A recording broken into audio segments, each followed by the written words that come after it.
വരുവാൻ തക്കവണ്ണം നമുക്ക് തന്ന അവസരത്തിനായിട്ട് ദൈവത്തെ താങ്ക് യു ഫാദർ. ഇതിനെ ധ്യാനിക്കുവാനും തന്ന അവസരത്തിനായിട്ട് സ്തോത്രം ചെയ്താൽ യേശു കർത്താവിന്റെ നാമത്തിൽ തന്നെ ആമേൻ. ഇന്നത്തെ വചനം ഞാൻ ധ്യാനിക്കാനായിട്ട് ചിന്തിച്ചപ്പോഴും മനസ്സിൽ ദൈവം തന്ന ഒന്നിട്ട് ചിന്തകൾ വായിക്കാം.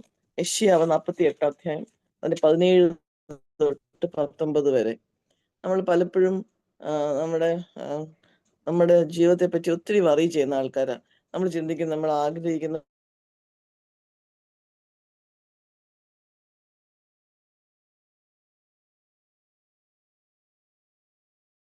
ജീവിക്കണമെന്നൊക്കെ ആഗ്രഹം ഉണ്ടായിരുന്നു.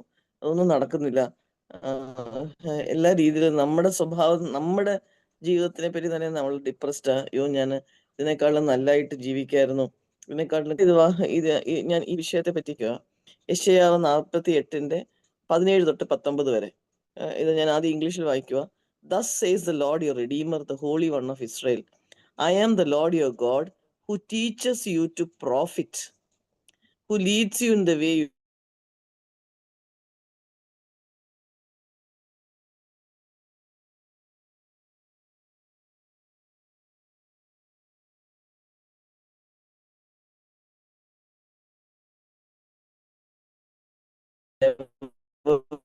be cut off or destroyed from my presence.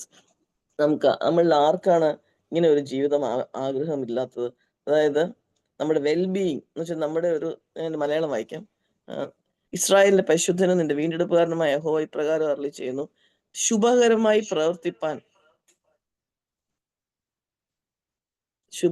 പ്രവർത്തിപ്പാൻ നിന്നെ അഭ്യസിപ്പിക്കുകയും നീ പോകേണ്ടുന്ന വഴിയിൽ നിന്നെ നടത്തുകയും ചെയ്യുന്ന നിന്റെ ദൈവമായ യഹോവ ഞാൻ തന്നെ. അതായത് ശുഭകരമായി പ്രവർത്തിക്കാൻ ആർക്കാ ഇഷ്ടമില്ലാത്തത്? ശുഭകരമായി പ്രവർത്തിക്കുവാനും നിന്നെ അഭ്യസിപ്പിക്കുകയും പോകേണ്ടുന്ന വഴിയിൽ നിന്നെ നടത്തുകയും. അതായത് ഇന്ന് എനിക്കൊരു പ്രത്യേക രീതിയിൽ പോകണം, ഈ രീതിയിൽ എനിക്ക് ജീവിക്കണം എന്ന് എനിക്ക് ആഗ്രഹമുണ്ട്. ആ ആഗ്രഹിക്കുന്ന വഴിയിൽ എന്നെ നടത്താനായിട്ട് ഒരു ദൈവം നോക്കിയിരിക്കുക. അപ്പൊ കർത്താവ് പറയുക, നിന്റെ ആ ദൈവം ഞാൻ തന്നെ. പക്ഷെ അടുത്ത വാക്യം കണ്ടോ? അയ്യോ, നീ എൻ്റെ കൽപ്പനകളെ കേട്ടനുസരിച്ചെങ്കിൽ കൊള്ളായിരുന്നു. ദൈവത്തിന്റെ സങ്കടം ദൈവം പറയുക. എന്നാൽ നിന്റെ സമാധാനം നദി പോലെയും നിന്റെ നീതി സമുദ്രത്തിലെ തിര പോലെയും ആകുമായിരുന്നു. നിന്റെ സന്തതി മണൽ പോലെയും നിന്റെ ഗർഭഫലം മണൽത്തരി പോലെയും ആകുമായിരുന്നു. ദൈവത്തിന്റെ പ്രോമിസ് ആയത്. അതായത് നമ്മൾ ദൈവത്തിന്റെ കൽപ്പന, എന്റെ സന്തതി അനുഗ്രഹിക്കപ്പെടണമെങ്കിൽ ഞാൻ ദൈവത്തിന്റെ കൽപ്പന അനുസരിക്കണം. ഇതാ ദൈവത്തിന്റെ പ്രിൻസിപ്പിൾ. ഇതാ, ഞാൻ ദൈവത്തെ അനുസരിക്കാതെ ഇരുന്നാൽ എൻ്റെ സന്തതി അനുഗ്രഹിക്കപ്പെടാൻ പറ്റത്തില്ല. ഞാൻ ഈ വാക്യത്തെ പറ്റി ഒന്ന് ധ്യാനിക്കുകയും വായിക്കുകയും ചെയ്തപ്പോൾ ഞാൻ ഒരു ദേവദാസൻ ഇങ്ങനെ എഴുതിയിരിക്കുന്ന കണ്ടു. അപ്പോൾ നമുക്ക് എല്ലാവർക്കും ഒരു 24 മണിക്കൂറെങ്കിലും ദൈവത്തെ ഒന്ന് മുഴുവനായിട്ട് അനുസരിച്ചിരുന്നെങ്കിൽ ഞാൻ ചിന്തിക്കുമായിരുന്നു, എന്ത് കറക്റ്റ് 24 മണിക്കൂർ നമുക്ക് ആർക്കെങ്കിലും ധൈര്യത്തോടെ പറയാൻ പറ്റും, ഞാൻ കഴിഞ്ഞ 24 മണിക്കൂർ മുഴുവൻ ദൈവത്തെ അനുസരിച്ചു എന്ന്? നമുക്ക് പലപ്പോഴും നമ്മൾ തോറ്റു പോവാ. ദൈവം പറയുക, നീ എന്നെ ഒന്ന് അനുസരിച്ചാൽ മതി. If only you pay attention to my commandments, your wellbeing. പലപ്പോഴും നമ്മൾ ചെയ്യുന്ന ഒക്കെ തെറ്റിപ്പോവാ. നമുക്ക് ആവശ്യമില്ലാത്ത പൈസ സ്പെൻഡ് ചെയ്യേണ്ടി വരിക, വേണ്ടാത്ത കാര്യങ്ങൾക്ക്, പ്രയോജനമില്ലാത്ത കാര്യങ്ങൾക്ക്. നമുക്ക് ഒത്തിരി പ്രശ്നങ്ങൾ ഉണ്ടാവുക. കർത്താവ് പറയുക, നീ ഞാൻ പറയുന്ന ഒന്ന് അനുസരിച്ചെങ്കിൽ your wellbeing would have been like a river. ദൈവത്തിന് അനുസരണക്കേട് കാണിച്ചാൽ ദൈവത്തിന് പ്രവർത്തിക്കാൻ പറ്റത്തില്ല. ഞാൻ ഒരു വാക്യം കൂടെ ഈ കോണ്ടെക്സ്റ്റിൽ വായിക്കാൻ ആഗ്രഹിക്കുക. 2 പത്രോസ് 1 അധ്യായം 2 പത്രോസ് 1 അധ്യായത്തിന്റെ ഞാൻ വായിക്കാതെ എങ്ങനെയാണ് ദൈവഭക്തിയോടെ ജീവിക്കുന്നതെന്ന് വളരെ ക്ലിയർ ആയിട്ട് അവിടെ എഴുതിയിട്ടുണ്ട്. 2 പത്രോസ് 1 അധ്യായം 3 വാക്യം തൊട്ട് വായിക്കുക. തന്റെ മഹത്വത്താലും വീര്യത്താലും നമ്മെ വിളിച്ചവന്റെ പരിജ്ഞാനത്താൽ അവന്റെ ദിവ്യശക്തി ജീവനും ഭക്തിക്കും വേണ്ടതൊക്കെയും നമുക്ക് ദാനം ചെയ്തിരിക്കുന്നുവല്ലോ. അതായത് ഇംഗ്ലീഷിൽ വായിച്ചൂടെ ക്ലിയറാ. ദൈവത്തിനെ പറ്റിയുള്ള പരിജ്ഞാനം, ട്രൂ നോളജ് ഓഫ് ഗോഡ്. നമുക്ക് പലപ്പോഴും ഈ ട്രൂ നോളജ് ഓഫ് ഗോഡ് ഇല്ല. അതുകൊണ്ടാണ് നമ്മൾ ഒത്തിരി തെറ്റിപ്പോ. ദൈവം ആരാണെന്നും എത്ര വലിയവനാണെന്നും ദൈവത്തിന്റെ ശക്തി എന്തുവാണെന്നും ദൈവത്തിന്റെ ദിവ്യശക്തി ജീവനും ഭക്തിക്കും വേണ്ടിയതൊക്കെയും നമുക്ക് ദാനം ചെയ്തിരിക്കുന്നുവല്ലോ. അവയാൽ അവൻ നമുക്ക് വിലയേറിയതും അതിമഹത്വമായ വാഗ്ദത്തങ്ങളും നൽകിയിരിക്കുന്നു. ദൈവം വളരെ പവർഫുൾ ആയിട്ടുള്ള വാഗ്ദത്തങ്ങൾ ദൈവം തന്നിരിക്കുക. അതിലൊരു എക്സാമ്പിൾ ഞാൻ ഇപ്പൊ വായിച്ചത്. എന്തോ വായിച്ചത്? ആ, ദൈവം പറയുക യെശയ്യാവ് 48 യെശയ്യാവ് 48 പറയുക കർത്താവ് 17 വാക്യത്തില്, I will lead you in the way you should go. I am the Lord who teaches you to profit. നമ്മളെ പ്രോഫിറ്റ് എന്ന് പറഞ്ഞാല് 17 വാക്യത്തിൽ മലയാളത്തിലാണ് എഴുതിയിരിക്കുന്നത്, ശുഭകരമായി പ്രവർത്തിപ്പാൻ. അതായത് സക്സസ്ഫുൾ ആയിട്ട് ജീവിക്കണമെങ്കിൽ ഈ ലോകത്തില് പ്രോഫിറ്റ് ഉണ്ടാക്കി ജീവിക്കാനും, who teaches you who who Leeds U in the way you should go. ഇന്നത്തെ ദിവസം എങ്ങനെ നീ നടക്കണം എന്നുള്ളത്, എന്തൊക്കെ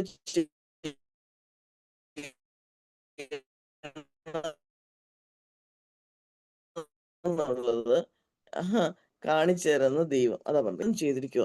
പക്ഷെ എന്തുകൊണ്ട് നമുക്കത് നമ്മുടെ ജീവിതത്തിൽ നടപ്പാവുന്നില്ല? നമ്മൾ ചെയ്യുന്നതൊക്കെ പലതും തെറ്റിപ്പോവുക, പലതും അൺസക്സസ്ഫുൾ ആവുക, നമുക്ക് പ്രോഫിറ്റ് ഉണ്ടാവുന്നില്ല. അത് നമ്മുടെ ദൈവത്തിന്റെ വാഗ്ദത്തങ്ങളെയും ദൈവം ആരാന്ന് മനസ്സിലാക്കാത്തത് കൊണ്ട് മാത്രമാണ് ഞാൻ ഇങ്ങനെ ചിന്തിക്കുമായിരുന്നു. ഞാൻ പലപ്പോഴും പലപ്പോഴും നമുക്ക് ഒത്തിരി കാര്യങ്ങൾ ഒരു ദിവസം ചെയ്തു തീർക്കാൻ കാണും. നമുക്ക് ഓരോരുത്തർക്കും ഡിഫറെന്റ് ആയിരിക്കും. ചിലർക്ക് വീട്ടിലെ കാര്യങ്ങളായിരിക്കും, ചിലർക്ക് പുറത്തെ കാര്യങ്ങളായിരിക്കും, ചിലർക്ക് വീട്ടിലെയും പുറത്തെയും കാര്യങ്ങളായിരിക്കും ചെയ്തു തീർക്കാനുള്ളത്. അതാണ് in the way you should go. ഇന്ന് നടക്കേണ്ടുന്ന വഴി അതാണ് ദൈവം അവിടെ പറയുന്നത്. I will teach you, I will lead U. ഞാൻ നിന്നെ നടത്താം. പക്ഷെ നമ്മൾ എന്ത് പറ്റും? നമ്മൾ ആ കർത്താവിന്റെ നടത്തിപ്പിന് വെയിറ്റ് ചെയ്യാതെ നമ്മൾ സ്വന്തമായിട്ട് ചെയ്യാൻ നോക്കും. അപ്പോഴാണ് എല്ലാ കാര്യങ്ങളും പ്രശ്നമാവുന്നത്. ഞാൻ എൻ്റെ ഇന്നലത്തെ ഈ ദിവസങ്ങളിൽ ഞങ്ങൾക്ക് പ്രാക്ടിക്കലായിട്ട് കുറേ കാര്യങ്ങൾ, ഒത്തിരി ഒത്തിരി നീഡ്സ് ഉണ്ട്. ഞാൻ ഈ ഒത്തിരി ആവശ്യങ്ങളുണ്ട്. എനിക്കറിയാം എന്നെ കേൾക്കുന്ന ഓരോരുത്തർക്കും ഈ ആവശ്യങ്ങൾ കാണും. എന്തൊക്കെയാ ആവശ്യങ്ങള്? ഈ അവധിക്കാലം ആയതുകൊണ്ട് ഒത്തിരി പേര് വിസിറ്റേഴ്സ്, ഞങ്ങള് 3 കുടുംബങ്ങൾ അടുത്തടുത്ത് താമസിക്കുന്നത്. അപ്പൊ ഈ അടുത്തടുത്തുള്ള കുടുംബങ്ങളിൽ വരുന്ന എല്ലാ ആൾക്കാരും അന്യോന്യം വിസിറ്റ് ചെയ്യും. ഞാൻ ഇന്നലെ തന്നെ ചിന്തിക്കുമായിരുന്നു, ഇന്നലെ തന്നെ ഈവനിങ് സമയത്ത് തന്നെ അറ്റ്ലീസ്റ്റ് 3 കൂട്ടം ആൾക്കാർ വിസിറ്റ് ചെയ്തു. ജസ്റ്റ് ഈവനിങ് മാത്രം. ഞാനിങ്ങനെ ചിന്തിച്ചു, കർത്താവെ, ഈ 3 പേരും ഒരേ സമയത്താണ് വന്നായിരുന്നെങ്കിൽ എങ്ങനെ അവരോട് ഇടപഴകാനോ അവരോട് സമയം സ്പെൻഡ് ചെയ്യാനോ സാധിക്കും? കർത്താവ് അത് അനുവദിച്ചില്ല. കർത്താവ് ഒരു കൂട്ടർ വന്ന് അവരുടെ കൂടെ ഒരു ബ്യൂട്ടിഫുൾ ടൈം സ്പെൻഡ് ചെയ്തതിന് ശേഷം അടുത്ത കൂട്ടരെ കൊണ്ടുവന്നു. ഞാനത് ഓർക്കുമായിരുന്നു. അത് കഴിഞ്ഞ് ഒരു പ്രിയ മകന് കുറച്ചു നേരം ദൈവവചനം പറഞ്ഞു കൊടുക്കേണ്ട ആവശ്യമുണ്ടായിരുന്നു. അവൻ രാത്രി വന്നു. രാത്രി 11, 12, 11:30 കഴിഞ്ഞിട്ടാന്ന് തോന്നുന്നു പോയത്. അപ്പൊ അവനും വരായിരുന്നു നേരത്തെ. ആരോടും ഞങ്ങൾ ഒരു സമയവും പറഞ്ഞിട്ടില്ല. കർത്താവ് എങ്ങനെയാ കാര്യങ്ങൾ? അതുപോലെ പകൽ സമയത്ത് ഞാൻ എനിക്ക് വീട്ടിലില്ലായിരുന്നു. ആ സമയത്തും 1, 2 കൂട്ടം വിസിറ്റേഴ്സ് വന്നു. അപ്പൊ എനിക്ക് മനസ്സിലായി അവരുടെ കൂടെ സ്പെൻഡ് ചെയ്യാൻ ദൈവം ആഗ്രഹിച്ചില്ല. ഞാൻ എന്റെ കാര്യാ പറഞ്ഞത്. സമയം സ്പെൻഡ് ചെയ്യാൻ ദൈവം ആഗ്രഹിച്ചില്ല. അപ്പൊ അതും എനിക്ക് പീസാ. അപ്പൊ ദൈവം who Leeds U in the way you should go. ഇന്ന് എന്തൊക്കെ കാര്യങ്ങൾ ചെയ്യണം? ഞങ്ങളുടെ ഹോസ്പിറ്റലിൽ ആക്ച്വലി പല ഡോക്ടേഴ്സും സിക്കായിരുന്നു. അപ്പൊ അതുകൊണ്ട് കുറെ പേര് ഇന്നലെ അവധിയായിരുന്നു. 5-6 പേർ ഉണ്ടാവേണ്ടിയിടത്ത് ആക്ച്വലി എനിക്ക് ദൈവം ആരോഗ്യം തന്നു. എനിക്ക് പോകാൻ സാധിച്ചു. ഞാൻ പോയി. അപ്പം അത്രയും പേര് ഇല്ലാത്തപ്പോഴും അത്രയും ജോലിയുണ്ട്. പക്ഷെ എത്ര ബ്യൂട്ടിഫുൾ ആയിട്ട് ദൈവം നടത്തി. എനിക്കത് ഇപ്പോഴും അതിശയമായി. എങ്ങനെയാ ദൈവം നടത്തിപ്പോ ഓരോ പേഷ്യന്റും വരുന്ന സമയവും ഞാൻ ഇപ്പോഴും ഓർക്കുമായിരുന്നു. രാത്രി വൈകിട്ടായി, OP തീരാറായിട്ട് ആയ സമയത്തായപ്പോഴത്തേക്ക് ഒരു പേഷ്യന്റ് എമർജൻസിയിൽ വന്നു. അപ്പൊ എമർജൻസിയിൽ ആക്ച്വലി ഡോക്ടർ ഇല്ല. ഡോക്ടർ എത്തുന്നതേ ഉള്ളൂ. പക്ഷെ കർത്താവ് അതും ആ കറക്റ്റ് സമയത്ത് ഡോക്ടർ എത്തി. അങ്ങനെ എല്ലാ കാര്യങ്ങളും മാനേജ് ചെയ്യാൻ ദൈവം സഹായിച്ചു. എല്ലാ കാര്യം ദൈവം നോക്കിയിരിക്കുക നമ്മൾ പോകേണ്ടുന്ന വഴി നമ്മളെ നടത്താനായിട്ട്. അങ്ങനെയല്ലേ വാക്യം എഴുതിയിരിക്കുന്നത്? ഞാൻ ഒന്നുകൂടെ വായിക്കാം. ഇസ്രായേലിന്റെ പരിശുദ്ധനും നിന്റെ വീണ്ടെടുപ്പുകാരനുമായ യഹോവ ഇപ്രകാരം അരുളിച്ചെയ്യുന്നു, ശുഭകരമായി പ്രവർത്തിപ്പാൻ നിന്നെ അഭ്യസിപ്പിക്കുകയും നീ പോകേണ്ടുന്ന വഴിയിൽ നിന്നെ നടത്തുകയും ചെയ്യുന്ന നിന്റെ ദൈവമായ യഹോവ ഞാൻ തന്നെ. നമുക്കിത് വിശ്വസിക്കാൻ പറ്റുമോ? നമുക്ക് 1 പത്രോസിലോട്ട് വരാം. 1 പത്രോസിൽ എന്തൊക്കെയാ അവിടെ എഴുതിയിരിക്കുന്നത് ഞാൻ വായിക്കാം. ഞാനത് വായിച്ചിട്ട് എപ്പോഴും ഞാൻ ചിന്തിക്കുന്ന ഒരു കാര്യം, എന്നാലും ഞാൻ ഈ കോണ്ടെക്സ്റ്റിൽ ഇത് വായിച്ചപ്പോൾ തന്നെ വളരെയധികം ആ വാക്യങ്ങൾ അനുഗ്രഹിച്ചു. 3-ാം വാക്യത്തില് ആദ്യത്തെ കാര്യം, വിളിച്ചവന്റെ പരിജ്ഞാനം. True knowledge of him who called you. ദൈവം ആരാന്നും, ദൈവം ഒരു ഇന്നലെ വൈകിട്ടാകുമ്പോൾ ഈ മകനോട് സംസാരിക്കുമ്പോൾ രക്ഷയുടെ ഭദ്രതയെക്കുറിച്ച് ഞങ്ങൾ ഡിസ്കസ് ചെയ്യുമായിരുന്നു. അപ്പൊ നമുക്ക് പലപ്പോഴും അയ്യോ, ഞാൻ ശരിക്കും രക്ഷിക്കപ്പെട്ടതാണോ, ഇങ്ങനെയൊക്കെ ഡൗട്ട് വരും. വചനം അനുസരിച്ച് നമ്മൾ ദൈവം മക്കളായി തീർന്നപ്പോൾ ദൈവം നമ്മുടെ പിതാവാണ്. ഈ ലോകത്തിലെ ഒരു പിതാവ് തന്നെ എപ്പോഴെങ്കിലും തന്റെ മകനെയോ മകളെയോ വിട്ടുകളയുമോ? ഇല്ല. അങ്ങനെയെങ്കിൽ ഇമ്മോർട്ടൽ, ഇൻവിസിബിൾ, ഇറ്റേണൽ ദൈവം നമ്മുടെ പിതാവായി തീർന്നപ്പോൾ ദൈവം ആ തീരുമാനമെടുത്തത് മക്കളാക്കാൻ. ഒരിക്കലും നമ്മളെ വിടത്തില്ല. ആ ദൈവം ആരാന്ന്, അതാ ഞാൻ പറഞ്ഞ, ആ ദൈവം ആരാന്ന് നമ്മൾ മനസ്സിലാവുമ്പോൾ ദൈവത്തിന്റെ ട്രൂ നോളജ്. രണ്ടാമത്തെ കാര്യം അവിടെ എഴുതിയിരിക്കുന്നത് 4-ാം വാക്യത്തിലാണ്. വിലയേറിയതും അതിമഹത്വമായിട്ടുള്ള വാഗ്ദത്തങ്ങൾ നൽകിയിരിക്കുന്നു. ദൈവത്തിന്റെ വാഗ്ദത്തങ്ങൾ ദൈവം നമുക്ക് മുഴുവൻ, ഞാൻ യെശയ്യാവിൽ വായിച്ചത് ദൈവത്തിന്റെ വാഗ്ദത്തം. അപ്പം ദൈവത്തെ പറ്റിയുള്ള പരിജ്ഞാനം, വിലയേറിയ വാഗ്ദത്തങ്ങളിലുള്ള വിശ്വാസം, ഇത്രയും ചെയ്യുമ്പോൾ അതിന്റെ അടുത്ത ലൈൻ, ഇവയാൽ നിങ്ങൾ ലോകത്തിൽ മോഹത്താലുള്ള നാശം വിട്ടൊഴിഞ്ഞിട്ട് ദിവ്യ സ്വഭാവത്തിന് കൂട്ടാളികളായി തീരുവാൻ ഇടവരുന്നു. അതിന്റെ ഇംഗ്ലീഷിൽ ലസ്റ്റ് എന്ന് എഴുതിയിരിക്കുന്നത്, corruption that is in the world by lust. ഞാൻ അതിന്റെ ഒരു മലയാളം മീനിങ് നോക്കുമായിരുന്നു ഡിക്ഷണറിയിൽ. അപ്പൊ ലസ്റ്റ് എന്ന് പറയുന്നത് നമ്മൾ പലപ്പോഴും മോഹം എന്നുള്ള രീതിയിൽ, ഒരു തെറ്റായ രീതിയിലുള്ള ഒരു കാര്യം മാത്രമേ ചിന്തിക്കാറുള്ളൂ. ബട്ട് ആക്ച്വലി പണത്തോടുള്ള ആഗ്രഹം, പ്രശസ്തിയോടുള്ള ആഗ്രഹം, സ്വന്തം രീതിയിൽ ജീവിക്കുക, സ്വന്തം തീരുമാനങ്ങൾ നടപ്പാക്കാനുള്ള ഒരു കൊതി, ഇതെല്ലാം അപ്പം അതെല്ലാം ലോകപ്രകാരമുള്ളതാ. ആ കാര്യങ്ങളെ വിട്ടൊഴിഞ്ഞിട്ട് ദിവ്യ സ്വഭാവത്തിന് കൂട്ടാളികളായി തീരുവാൻ ഇടവരും. ഏതൊക്കെയാ? ദൈവത്തെ പറ്റിയുള്ള പരിജ്ഞാനവും ദൈവത്തിന്റെ വാഗ്ദത്തങ്ങളും. തിരിച്ച് നമുക്ക് യെശയ്യാ 48 വന്നിട്ട് ഞാൻ അവസാനിപ്പിക്കാൻ ആഗ്രഹിക്കുന്നു. യെശയ്യാ 48 പലപ്പോഴും ഞാൻ എപ്പോഴും ഓർക്കും, ഒരു മാതാവ് അല്ലെങ്കിൽ മാതാപിതാക്കൾ എന്നുള്ള നിലയിൽ എപ്പോഴും മക്കളെ പറ്റി നമ്മൾ കൺസേൺഡാ. കർത്താവ് ഇവിടെ പറയുക 19-ാം വാക്യത്തില്, your descendants would have been like the sand and your offspring like its grains. Their name would never be cut off or destroyed from my presence. ദൈവം വാഗ്ദത്തം ചെയ്താൽ ദൈവം തീർച്ചയായിട്ടും വാഗ്ദത്തം നിറവേറ്റുന്ന ദൈവത്തിന് അതിനുള്ള കഴിവുണ്ട്. നമുക്കല്ലേ ഉള്ളൂ കഴിവില്ലാത്തത്. ഒരു കാര്യം പറഞ്ഞാൽ നടപ്പാക്കാനുള്ള കഴിവ് നമുക്ക് സ്വന്തമായിട്ടില്ല, പക്ഷെ ദൈവത്തിന് അതുകൊണ്ട്. ദൈവം പറയുക, നിന്റെ സന്തതി മണൽ പോലെയും നിന്റെ ഗർഭഫലം മണൽത്തരി പോലെയും ആകുമായിരുന്നു. കർത്താവിന്റെ ആഗ്രഹം ഇതാ. അതിന് തൊട്ട് മുമ്പിൽ 18-ാമത്തെ വാക്യത്തില്, നിന്റെ സമാധാനം, പലപ്പോഴും നമുക്ക് സമാധാനം ഇല്ലാത്ത, നിന്റെ സമാധാനം നദി പോലെയും നിന്റെ നീതി സമുദ്രത്തിലെ തിര പോലെയും ആകും. സമുദ്രത്തിലെ തിരയെ പറ്റി ഞാൻ ഇങ്ങനെ വായിക്കുമായിരുന്നു. സമുദ്രത്തിലെ തിര എന്ന് പറയുന്നത് ഷുവർ ആണ്, സേർട്ടൺ ആ. സമുദ്രം അവിടെ തന്നെ കിടക്കും, സമുദ്രം എങ്ങും മാറിപ്പോകാൻ പറ്റത്തില്ല. സമുദ്രത്തിലെ തിരകൾ അതുപോലെ ഉറപ്പായിട്ടും ഉണ്ട്. നമ്മുടെ സമാധാനം അതുപോലെ ഉറപ്പായിരിക്കുന്നത്. നദി പോലെയും നിന്റെ നീതി സമുദ്രത്തിലെ തിര പോലെയും ആകുമായിരുന്നു. അത് എപ്പോഴാ? 18-ാം വാക്യത്തിന്റെ തുടക്കത്തിൽ, നീ എന്റെ കൽപ്പനകളെ കേട്ട് അനുസരിച്ചെങ്കിൽ. കർത്താവിന്റെ കൽപ്പനകൾ എന്തുവാ? മക്കളെ, നീ ഭയപ്പെടേണ്ട, നിനക്ക് ജീവനും ഭക്തിക്കും വേണ്ടിയതെല്ലാം ഞാൻ ചെയ്തു തന്നിട്ടുണ്ട്. നീ എന്നെ ഒന്ന് അറിഞ്ഞാൽ മതി, എന്റെ വാഗ്ദത്തങ്ങളെ വിശ്വസിച്ചാൽ മതി. ഇത്രയും കാര്യം നീ ചെയ്താല്, 17-ാം വാക്യം, ശുഭകരമായി പ്രവർത്തിപ്പാൻ ഞാൻ നിന്നെ അഭ്യസിപ്പിക്കും, നീ പോകേണ്ടുന്ന വഴിയിൽ നിന്നെ നടത്തും. പ്രിയ ദൈവമക്കളെ, പോകേണ്ടുന്ന വഴി ജീവിതം മുഴുവൻ നടത്തുമെന്ന് മാത്രമല്ല, ഇന്നത്തെ ദിവസം നടത്തും. ഇന്നത്തെ പറ്റി നമ്മൾ ഭാരപ്പെടേണ്ട ആവശ്യമില്ല.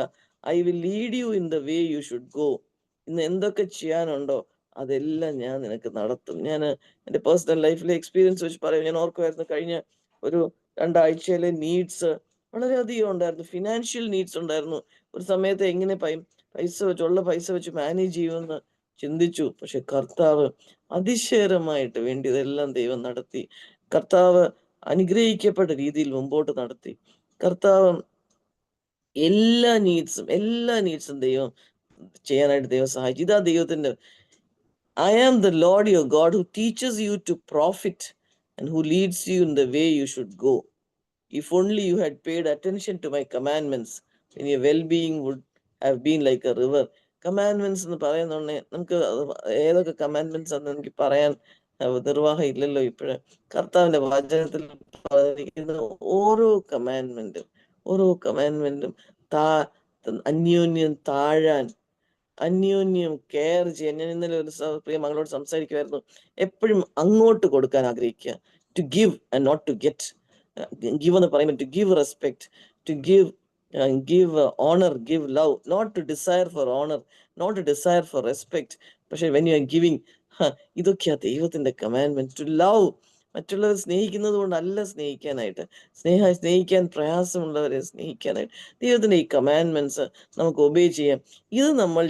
നമ്മളിത് ചെയ്യുമ്പോൾ നമ്മൾ ദിവ്യ സ്വഭാവത്തിന് കൂട്ടാളികളാവും.